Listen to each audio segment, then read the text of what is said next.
ষোলো হইলে তো দুইটা করে কোবান দুটো বাড়াই মাথা মাথা বাদ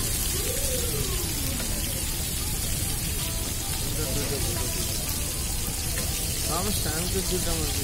হাত ধুয়ে আমরা ভর্তা দিকে আচ্ছা গরম গরম খাইতে হবে 14 পিস হয়েছে মাছ ওগুলো হচ্ছে 14 পিস মানুষ কজন আমরা 16 8 জন শুধু মাথা দিয়ে মাথা বাকি মাথা যে নিব হ্যাঁ 1 পিস মাছ তো সমস্যা নাই ভর্তা আছে তো ডিম ভর্তা দুটো ভর্তা খাও না তুমি 2 পিস তুমি মাথা খাও না তুমি মাইজের চিন্তা করো না নিজের টাকা চিন্তা করো তুমি দুটা পাও চামচে মজা হইলে কাটায় মজা